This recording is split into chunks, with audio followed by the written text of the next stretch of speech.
আসসালামু আলাইকুম রহমতুল্লাহ বরাকাতু। প্রিয় দর্শক, আমরা এখন আছি ওহুদের ময়দানে।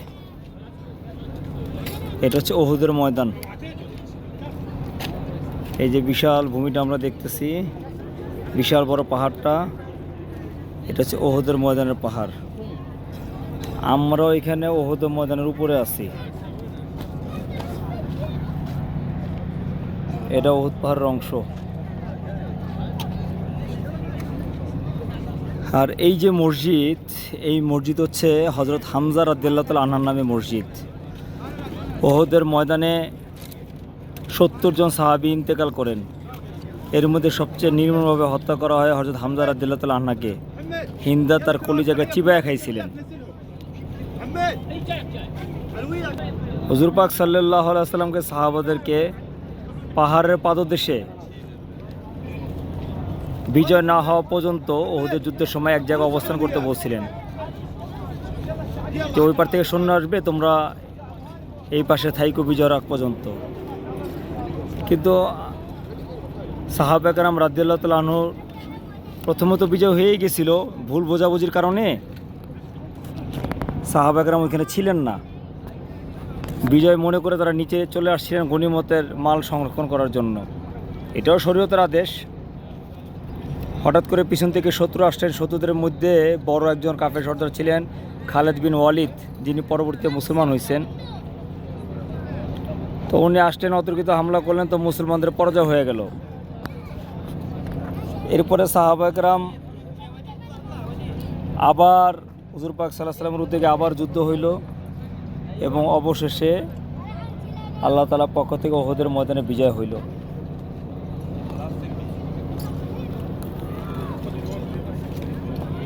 ইসলামকে জিন্দা করার জন্য সাহাবা কেরাম রাদিয়াল্লাহু তাআলা যে পরিমাণ কষ্ট করবেন আর মুজাহাদা করছেন, এইটার বিন্দু পরিমাণ আমাদের পক্ষে সম্ভব না। এই জন্য সাহাবা কেরামের অনুকরণ, রাসূলুল্লাহ সাল্লাল্লাহু আলাইহি ওয়াসাল্লামের অনুকরণ, এইটাই হচ্ছে আমাদের জিম্মায়। আমরা জিহাদ করতে পারি না, কিন্তু জিহাদকে অস্বীকার করা যাবে না। নামাজ পড়তে পারি না, কিন্তু নামাজকে অস্বীকার করা যাবে না। নামাজ পড়াও লাগবে, জিহাদ করাও লাগবে, এলিম শিখাও লাগবে, জিকিরও করা লাগবে, তেলাওয়াতও করা লাগবে, নামাজ পড়া লাগবে, তবলিগ করা লাগবে, সব কিছু করা লাগবে। কোনো কারণে অপরাধ হলে আল্লাহর কাছে মাপ চাইব, কিন্তু দিনের কোনো হক কাজকে কখনো অস্বীকার করব না। এই ওহুদের ময়দান হচ্ছে ইতিহাসের সাক্ষী মুসলমানদের বিজয়ের।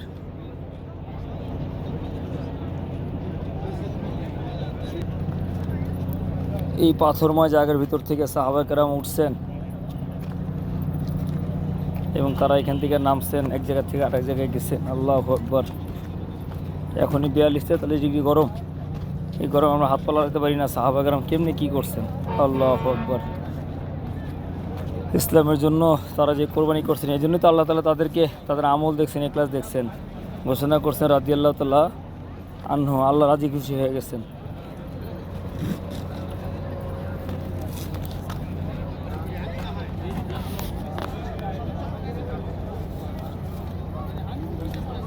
হুজুর পাক সাল্লাল্লাহু আলাইহি ওয়াসাল্লাম বলছেন, হ্যাঁ ওহুদ, আমি তোমাকে ভালোবাসি, তোমরা ওহুদকে ভালোবাসো। এরকম শোনা গেছে পুরো ওহুদ পাহাড়টা স্বর্ণের। ওহুদ পাহাড়টা মূলত লাল পাথরগুলি, লাল পাথর, লাল পাথরের পাহাড় এটা।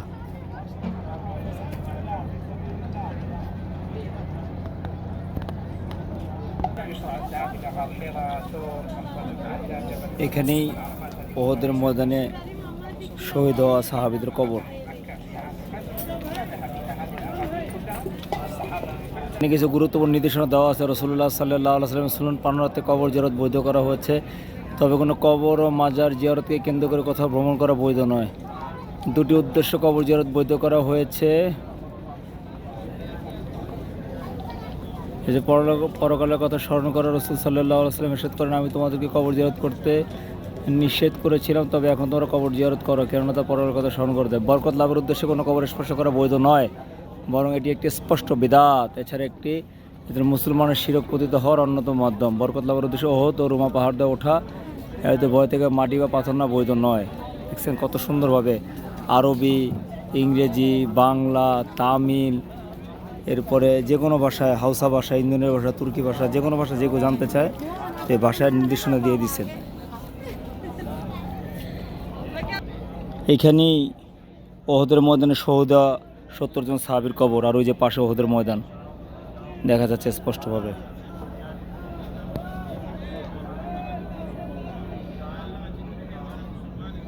আল্লাহু আকবার। আসসালামু আলাইকুম ইয়া আহলাল কবর।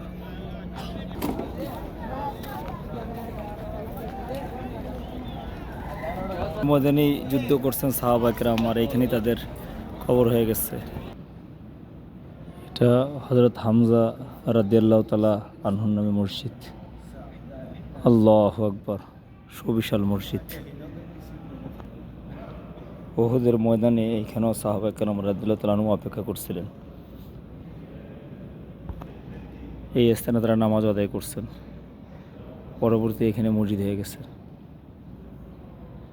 মাশাআল্লাহ, সুবিশাল বড় মসজিদ।